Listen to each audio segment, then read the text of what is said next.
What is going on, everyone? Welcome back to the channel. Alright, so today is that time of year where it's starting to get cold. I'm not getting my haircuts as often. You guys can see my grays are coming in because it's getting cooler. Woke up this morning, it was 35 degrees outside. But it's that time of year where winter's coming pretty much. And in Chicago, of course, winters suck. When it snows, they throw salt everywhere and cars get ruined, paints get ruined, things like that. And of course, we have a 4Runner here in the channel that has its frame rust. The car's been around Indiana, Wisconsin, and Michigan its entire life. So it's been around salt and snow its entire life. And anybody that sees this car's frame that's from a non-salt state, I should say, will probably tell me this car is done with, get rid of it. Yet I've posted pictures, Chicago 4Runners, Facebook page and other Facebook pages, and people that are from other states where they throw salt, of course, give you a different opinion. Car's still good, drive it still. Which, to me, I've checked the entire frame. I got a little hole on this side, on the passenger side, and some rust. That'll get fixed next year if the car makes it there, but it's still fine. On top of that, I've already fluid filmed the entire bottom of the frame. I actually got 2 more cans sitting over there. I'm gonna just do another coat over the entire frame just to make sure it's properly protected, and hopefully it makes it to next winter. On that note, I've been wanting to do this since I got this car last August, and been wanting to basically, I kind of washed it and gave it a nice wash and buffed it a little bit, but nothing crazy. Wanted to ceramic coat the car. Now, the car's paint is, I'm gonna say, in decent shape. It has its dings, it has its dents, it's got its scuffs and scratches, so it is an 18-year-old car. I don't expect it to be 100%. If it was, it'd be even better. But what we're gonna do is prep this entire car, wash it, and basically ceramic coat it, make it look good. And basically the reason I'm doing that is because I don't want that salt to stick to it so harshly, and I don't want the ice sticking to it as much, especially since the car sits outside. And when it snows, it'll be easier to clean the snow off, for one. Secondly, again, the salt, it'll be easier to run it through a wash and get the salt completely off the car and keeping the paint looking. So I'm going to be basically kind of restoring the paint back to life. I'm not gonna be touching anything up. I'm not gonna be basically getting rid of major scratches or any paint that's faded. I'm really gonna basically be doing a prep of the car and buffing any light scratches off the car, making the gloss pop back out again, and then ceramic coating it over everything. Yes, I understand. Everybody is going crazy right now, all the detailers and everything else. No, you can't do it that way. You gotta do it right. Again, it's an 18-year-old car, and I'm not trying to spend or pay somebody, you know, $1,200 to ceramic coat a car that I paid $3,500 for. I'm trying to spend the least amount of money on this vehicle and still make it look good. So that is the point, and that's basically for anybody out there that has a car that they wanna, you know, it's still decent, you still love that car, but it's, you know, you want the paint to pop a little more, you want to make it look newer.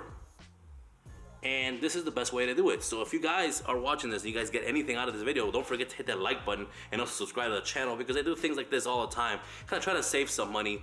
You know, I have my car that I spend a lot of money on, and that's my Caddy, but then I have my car that I love as well, my 4Runner, but I don't want to spend a bunch of money on it. You know, you won't see me lift this car at all. The frame has rust, and it'd probably be a pain to get anything out there without breaking anything.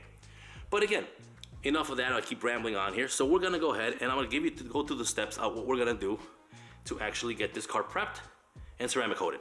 All right, so to ceramic coat a car, there's a few steps you gotta take to do this. Depending on how old the car is and what kind of paint you're working with, you may need to take it to a professional detailer. But in this case, that's not gonna happen. So first thing we're gonna do is we're gonna wash the car. I like using Chemical Guys stuff. This stuff works really good. I use it on the Caddy and every other car I have.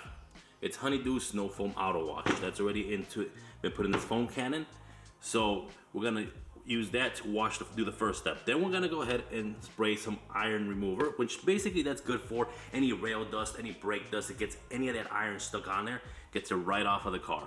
Then we're gonna strip wash it. Any sealants, any waxes that are on the car, we're gonna use this Adams polishes. The reason I'm using Adams is because it's my second choice other than Chemical Guys, and Chemical Guys was out of the strip wash. After we strip wash it, we're gonna go ahead and clay bar the car. Now, normally I would use a normal clay bar, but I'm gonna use a clay mitt. This makes the process a little bit faster to do. Then we're gonna go ahead and pretty much restore the paint back. And we're gonna be using basically this Avid Power buffer that I bought from Amazon. Now, everything you see here can be found on Amazon. I'll have a link to my garage down below, you guys could pick this stuff up there. Now this buffer comes with 3 pads. You got your more abrasive pad, this is for of course deeper scratches. Then you got your softer pad and your pad for basically any type of waxes and sealants you're gonna put on the vehicle. We're gonna be using the combination between this pad and this pad to get rid of some of the swirls and scratches. These are for your deeper ones. This is just for your smaller swirl surface scratches, things like that. And of course, last step would be to ceramic coat it. And now, again, I will have a link to these things down below, so you guys can pick them up if you want. So those are the products and steps we will be using to make this 4Runner look a lot better than it does now. All right, so now these are all the products. We're gonna go ahead and get started. First step we're gonna do is we're gonna wash it. All right, so what I like to do is I like to use a pressure washer. Now, when I do this, I use the foam cannon as well, just to kind of coat the entire car with soap. And then I use a 2-bucket method. So I basically start off by washing the top part of the car with a microfiber mitt, and then do the top first and then the bottom. After I do that, I rinse everything off just to make sure you get all the loose dirt off. Next step, we're gonna go ahead and spray the iron remover. Now, this is a 2-step process. I like to use it. Spray the iron remover thoroughly through the car. Once the chemical reaction starts, let it sit for about a minute or so, and then we're gonna go ahead and rinse it out. Now, I use the strip wash to rinse it out with to get any of the loose dirt again on there, any oils and any old waxes that are on the car. Take the strip wash and iron remover, of course, and rinse that all off. And then I sprayed it down with some more soap afterwards just to get the clay bar mitt out and start clay barring the entire car. Now, this process is quicker with a clay bar mitt instead of just a clay bar. Then we went ahead and dry it. Now, if you have compressed air, go ahead and use it. I got this small air blower here, so I use that to get it into the deep to reach areas to make sure the water drips into the paint. And then a big microfiber towel to dry the rest of the car. Then I let it sit for about 2 hours in the garage, kind of make sure that it gets completely dry, because when you ceramic coat, you want to make sure there's no watermarks left whatsoever. Next, we're gonna paint correct the car. Use the orange pad for lighter scratches and the yellow pad for the deeper scratches. So right here, you're gonna see me just do this part of the hood for you guys for the sake of the video not being so long. So I taped off only one part just to kind of show you guys. And of course, when you start getting the wax out, you can use microfiber towels. I like to use the buffer, of course, to get most of it off the wax. And then I like to use a small buffer just to kind of give it a better shine. I even sprayed it with some detailing spray afterwards, again, just to kind of make sure that all the wax is completely off. You don't want none left. I even hit the headlights here while I was doing this because I am going to be ceramic coating the headlights and the windshield. Kind of the same process with everything. And then you can see the paint kind of start shining right here in this area if you look at that corner right above the headlight with this small buffer I used just to make sure everything, all the wax is completely off. You want nothing left when you're ceramic coating. Now, I use a small buffer just because it was easier for me to get to the hard to reach areas, the small angles of the car and everything else. So you don't have to use this small buffer if you don't need to. Next, we're gonna apply the ceramic coating. Put a few drops with the applicator and kind of go up and down and side to side on the paint. Once you do that, let it sit there for about 60 seconds and then go ahead and wipe it down. Now, I'm gonna finish the rest off camera and I'm gonna show you guys the finished results when I come back. All right, so as the geese are flying by, so the 4Runner is done. It looks perfect. I like the way it looks. I'm not gonna say it came out 100% the way it should look because there are some scuffs, some scratches that I couldn't get out. It took me 9 hours to do the whole job. It could be done in 2 days. It takes a total of 7 days for the ceramic coat to actually cure. But again, I did it in 2 days. And of course, if I let it sit in the garage for 7 days, it'll cure properly. But this car's gonna have to be driven here in the next week or so. But again, look at the results here.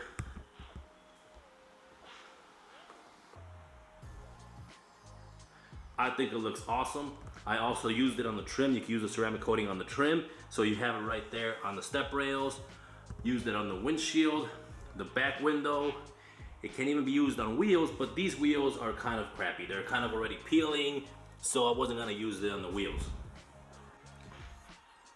So that's the end of the video. Now, if you guys did like the video and you did get any type of tips or I helped you out in any kind of way, go ahead and hit that like button. Also, just for you guys to know, I'm not a professional detailer in any kind of way. Anybody could do this. My suggestions are here. If you're looking to bring back to life the paint on your daily driver, do it yourself. If you have a car, in my like me pretty much, like I have the V Sport that I hardly drive. It's a garage queen, but I love the way it looks. And you want it done right, take it to a professional to do it. But again, it can be done. It's easy to do. If you take more time in prepping and buffing, probably about 2 days total time. Again, I did it all in 9 hours and I still love the way it looks, the way it came out. So I'll leave you guys with some shots of the final product. Let me know what you guys think in the comments below. I'll see you guys on my next video. Don't forget to hit the subscribe button. Peace.